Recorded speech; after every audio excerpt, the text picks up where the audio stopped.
At dinner, my mom leaned across the table, her eyes sharp and unblinking, and snarled, "Your success means nothing. Anna's the only daughter who matters." My fork froze midair. For years, I had learned to swallow the bitterness, to nod politely while they worshipped Anna for the tiniest scraps of achievement. But something inside me snapped that night. I set my fork down, looked her straight in the eye, and said, "Then watch me cut you out forever." The silence that followed was deafening. My dad stared at his plate like the words weren't meant for him. Anna smirked, basking in the glow of being their golden girl. They thought I'd stay quiet, as always. They thought I'd keep playing the role of the invisible daughter. But what came next? It didn't just shake their perfect image of family, it burned it to the ground. Growing up in my house felt like playing a game where the rules were always rigged against me. From as early as I can remember, Anna was the sun in our family's sky, and I was just a shadow forced to orbit her light. Every little thing she did was treated like a miracle, while my accomplishments slipped through their fingers like they didn't even exist. When I was 9, I won the spelling bee at school. I came home glowing, holding my tiny plastic trophy like it was gold. My dad barely looked up from his newspaper before saying, "That's nice, sweetheart." That same week, Anna painted a crooked rainbow in art class. My mom framed it, hung it in the living room, and invited the neighbors over to see Anna's gift for creativity. I still remember standing there, staring at that painting, feeling like my win had already evaporated. Birthdays told the same story. Mine were always practical clothes, a size too big, school supplies, a $20 bill tucked into a card with no thought. Anna's birthdays, though? Balloons, cakes with her favorite themes, and expensive gifts she didn't even ask for. I got a used bike at 13. Anna got a brand new laptop at 10. And every time I dared to question it, Mom's answer was the same. "She's special, Sophia. Don't be jealous." Even when I worked harder, it was never enough. I brought home straight A's on my report cards year after year. The response? A distracted, "Good job," before the conversation turned back to Anna's potential. When Anna scraped by with C's, my parents threw her a pizza night to celebrate her effort. It was maddening, like I was being punished for not needing their help. The favoritism wasn't just obvious, it was suffocating. At family dinners, relatives would ask about school or sports, and my parents would beam about Anna's ballet recital or her leadership skills in group projects. I'd sit there, invisible, chewing my food while they bragged about my sister like she was destined for greatness. The worst part? Deep down, I wanted their approval so badly it hurt. I told myself if I just worked harder, if I just achieved more, maybe they'd finally look at me the way they looked at her. But no matter how many medals I won, how many essays I aced, or how many shifts I picked up at my after-school job, I remained the backup daughter, the one they could ignore because I'd figure it out on my own. That's how I grew up, trained to believe that Anna was the star, and I was just lucky to exist in her orbit. But as I got older, I started to realize something dangerous. Being ignored gave me freedom. And freedom meant I could build something bigger, stronger, and more unstoppable than they ever imagined. By the time I was 15, the differences between Anna and me weren't just obvious, they were painful. That was the year I got my first part-time job at a diner down the street, wiping tables and serving coffee for tips. I wanted my own money, because I already knew asking my parents for anything meant hearing, "We're tight on cash this month," followed by Anna walking in with a new pair of designer sneakers. I remember saving for 3 months, just to buy myself a second-hand phone.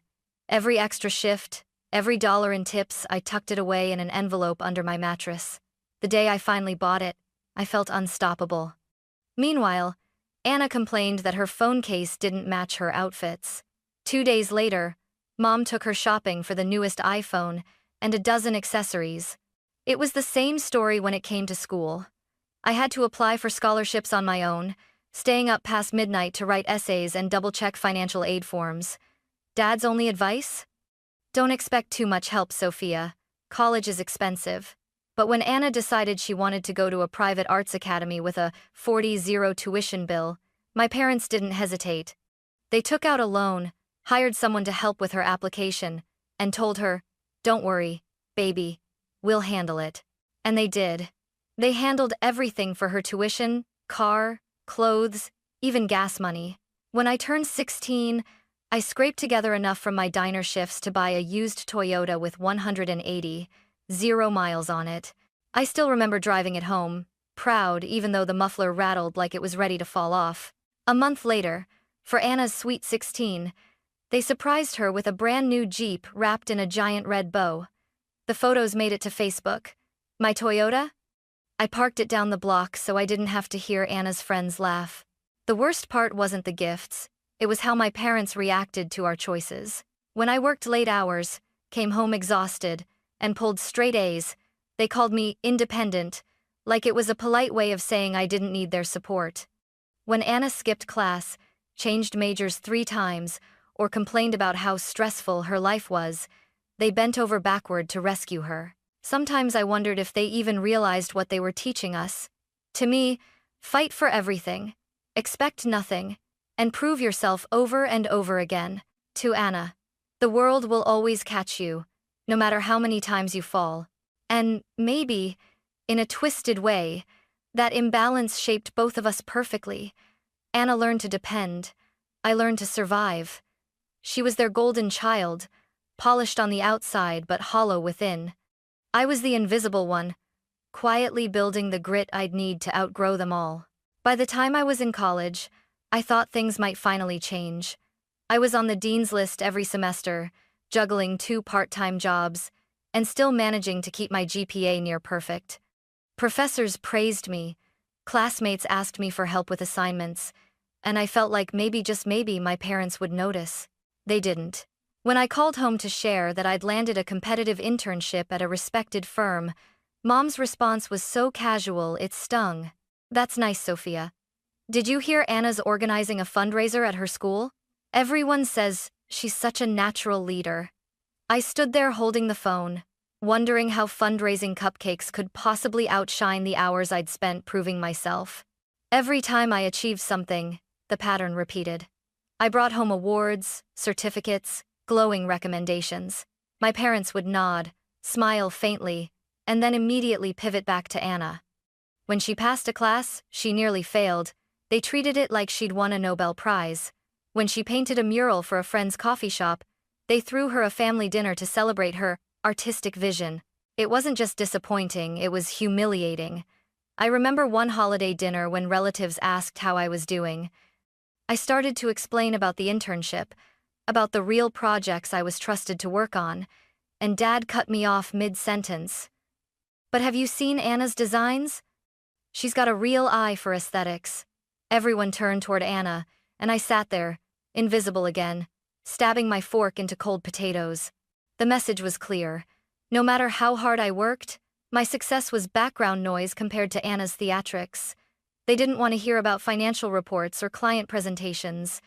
They wanted glitter, applause, and a stage where Anna could shine even if it was a performance with no substance. And here's the bitter truth. The more they ignored me, the more determined I became. Each dismissal added fuel to the fire. I stopped chasing their approval and started chasing something bigger. The idea that one day, my success would be so undeniable, so overwhelming, that they couldn't ignore it even if they tried. But at the time, I was still that daughter sitting at the dinner table, watching my parents beam at Anna like she carried the family legacy, while I quietly carried the weight of building my own future. Little did they know, their neglect was sharpening me into something they'd never be ready for. Graduation day was supposed to be one of the happiest days of my life. I had worked myself to the bone, 4 years of sleepless nights, essays polished until dawn, and weekends sacrificed to part-time jobs just to afford books and rent. I'd earned my honors cord, my cap and gown pressed neatly, and I reserved 3 front-row seats for the people I thought mattered most: my mom, my dad, and my sister Anna. I called them the week before, reminded them of the schedule, even sent the parking details. Mom said, "Of course, honey, we wouldn't miss it for the world." I believed her. That morning, as I waited in the staging area, my phone buzzed. It was a text from Mom. "Can't make it today, sweetie. Anna's got a meeting with a potential investor. This could be huge for her future. We'll celebrate your graduation later. So proud of both our successful girls. XO." I read it 3 times, my stomach sinking lower with each word. Anna's meeting some coffee shop chat with a wannabe entrepreneur was more important than watching me walk across the stage after years of hard work. When my name was called, I stepped onto that stage and scanned the crowd. Families cheered, waving balloons, holding bouquets, crying tears of pride. And in the 3 empty chairs I'd saved, there was nothing. No clapping, no smiles, no flowers, just empty space. A painful reminder that I was alone. The dean shook my hand and whispered, "Congratulations, Sophia. Outstanding work." I forced a smile for the camera, but inside, I was hollow. I wanted to run off stage, tear off the cap and gown, and scream that none of it mattered if the people you loved refused to care. Afterward, I stood outside with my diploma in hand, watching classmates laugh and hug their families, snapping pictures that would hang in living rooms for years to come. I slipped away quietly, got into my rusty Toyota, and drove home with my diploma on the passenger seat. It looked more like a participation ribbon than the proof of blood, sweat, and tears it really was. That drive home changed me. Somewhere between the empty parking lot and my lonely apartment, I realized I couldn't keep waiting for validation that would never come. My parents had made their choice. Anna was their legacy. I was their afterthought. So I made a choice too. From that day forward, I decided to live for myself, not for them. I would build a future so strong, so undeniable, that when they finally turned around to notice me, it would already be too late. After graduation, I cut contact to the bare minimum. No weekly calls, no dropping by on holidays, no desperate attempts to make them proud. Instead, I poured everything I had into building my own life. At first, it was brutal. I worked 60, sometimes 70 hours a week, days at my entry-level job, nights spent studying business, finance, and real estate on my own. My apartment was so bare it looked temporary. A mattress on the floor, a folding chair for a desk, and a second-hand laptop that overheated if I opened more than 2 tabs. Dinner was often ramen or peanut butter sandwiches. While Anna was sipping lattes and posting photos from rooftop bars, I was hunched over spreadsheets, teaching myself market trends until 2 in the morning. My first big risk came 6 months later, a rundown duplex on the edge of town. I scraped together every cent I'd saved, 0 cash, and took out a high-interest loan for the rest. The place was a disaster. Peeling paint, broken plumbing, and an electrical system that looked older than me. Contractors quoted repairs that I couldn't afford, so I learned to do most of it myself. Weekends were spent with YouTube tutorials playing in the background while I patched drywall, laid flooring, and figured out how to replace a toilet without flooding the bathroom. My hands were blistered, my back ached, and sometimes I cried out of sheer exhaustion, but every nail hammered into place felt like I was rebuilding more than a house. I was rebuilding myself. It wasn't smooth. My first tenants stopped paying rent after 4 months, and by the time I finally got them out, the unit looked like a hurricane had torn through it. I lost thousands fixing the damage, but I also learned lessons no classroom could have taught me: how to screen people, how to manage property, how to survive setbacks without folding. By the end of that year, the duplex was finally stable. For the first time, I had passive income, only a few $100s a month, but it was mine, proof that my sacrifice was turning into something real. I reinvested every penny. No vacations, no shopping sprees, just discipline and focus. Meanwhile, my family barely noticed. On the rare occasions I visited, the conversation always circled back to Anna, her art shows, her networking events, her brilliant ideas. When I mentioned buying a property, Mom's response was dismissive. "That's nice, Sophia. Did you hear Anna's thinking about starting a design studio?" I stopped expecting applause. I didn't need it anymore. Every sleepless night, every scraped knuckle, every dollar reinvested became my own private victory. I wasn't building for them, I was building in spite of them. And while they clung to the illusion of Anna's golden future, I was laying bricks for a reality that would one day leave them stunned and scrambling to catch up. By the time I turned 26, I had 3 rental properties under my name. They weren't glamorous, but they were steady, each one bringing in positive cash flow that grew my savings month by month. I'd learned to refinance smartly, to negotiate with contractors, and to spot opportunities before anyone else noticed. For the first time, I felt like I wasn't just surviving, I was winning. But at home? None of it mattered. During one rare family dinner, I mentioned casually, "I've added a third property this year. It's fully rented already." Dad glanced up from his plate for 2 seconds, muttered, "Just make sure you're not in over your head, Sophia. Real estate can be risky," and then pivoted to his favorite subject, Anna's latest project. Apparently, she was designing logos for a friend's boutique. The way they carried on, you'd think she had landed a Fortune 500 contract. I wanted to laugh, but instead I chewed in silence. When I got a promotion at work that doubled my salary, Mom's only response was, "That's nice, dear. Did you hear Anna's art got featured in a local blog?" The blog in question was one of those websites where anyone could pay $50 to post their own feature. They treated it like she'd been profiled by the New York Times. The favoritism wasn't just insulting, it was absurd. Every holiday, Anna's gifts grew more elaborate. One Christmas, she unwrapped a brand new MacBook, while I got a generic gift card. When I unwrapped it, Mom smiled brightly and said, "We just knew you'd find something practical with this." I forced a thank you, but inside, I burned. Meanwhile, Anna's career was spiraling. She'd started and abandoned 3 different ventures in as many years: a clothing line, a photography studio, and something she called creative consulting, which was basically her charging small businesses for ideas she never followed through on. Each failure was excused with the same refrain: "She just needs more time. She's discovering her passion." I didn't argue anymore. I'd stopped expecting them to see me. But privately, I kept growing. By living cheap, still driving my beat-up Toyota, still eating peanut butter sandwiches, I was investing everything into expanding. By 27, I owned 6 units, and was netting more in rental income than my full-time salary. I wasn't just building wealth, I was building freedom.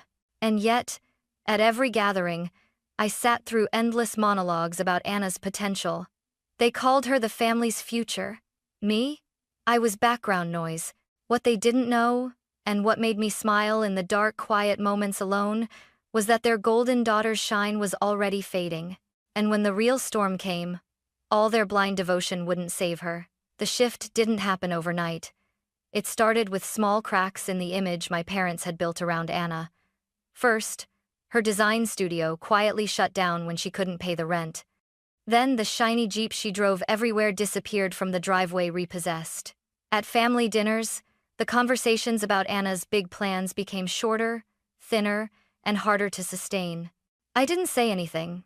I just listened, nodding politely, hiding the fact that by now I'd accumulated 9 properties and was closing in on a net worth they couldn't even imagine. The breaking point came the day a local business journal published an article about rising stars in real estate. My face was on the cover, smiling in front of one of my renovated houses, the headline bold: "Sophia Mitchell, 28, builds $1 million portfolio, before 30. I hadn't told my family, but someone else did. Within 48 hours, my phone lit up like fireworks. First Dad: "Sophia, we saw the article. Can we talk? So proud of you." Then Anna: "Wow, didn't know you were doing all that. Maybe we could collaborate your properties? My creative vision?" Finally Mom: "Honey, this is amazing. We should celebrate as a family. Call me ASAP." Funny. For years, they'd dismissed me. Now suddenly, I was the miracle child. I ignored them for weeks, letting their desperation stew.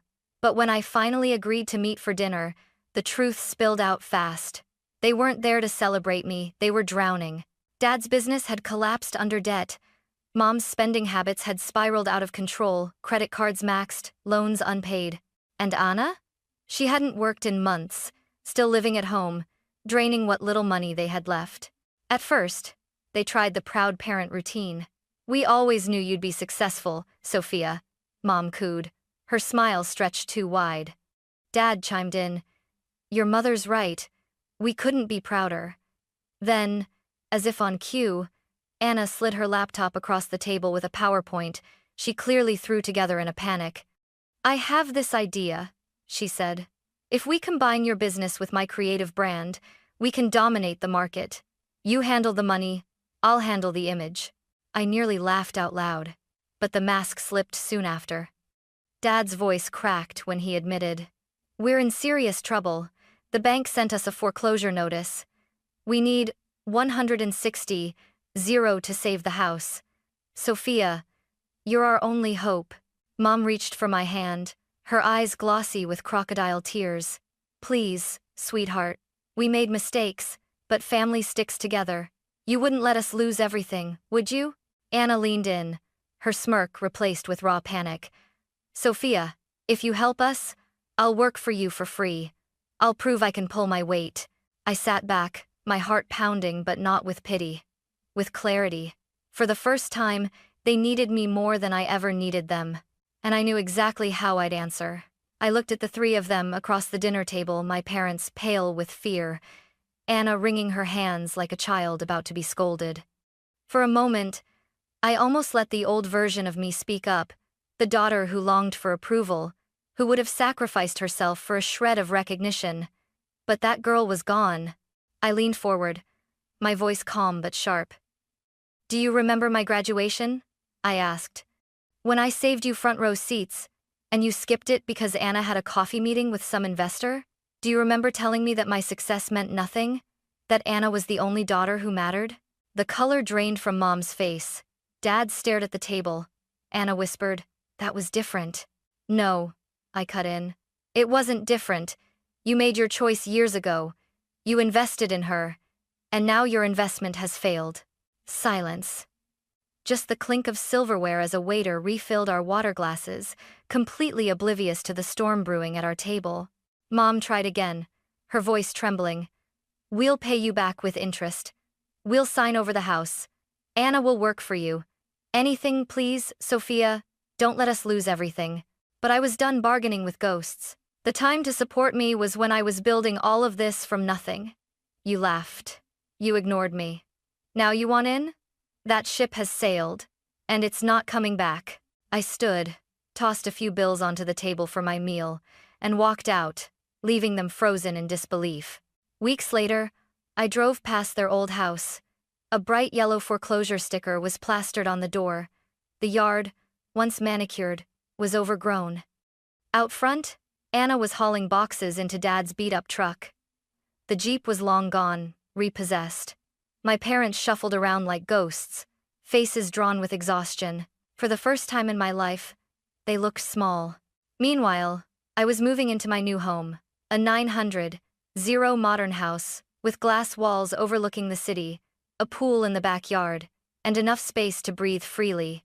My office overlooked the skyline, where I managed my growing portfolio. In the garage sat a sleek black Porsche I bought with cash, a reward to myself for every night of struggle they never saw. Sometimes, emails from Mom slip into my inbox from new accounts. Pages of apologies, promises to change, pleas for one last chance. I don't reply. Dad even showed up at my office once, looking thinner, older, broken.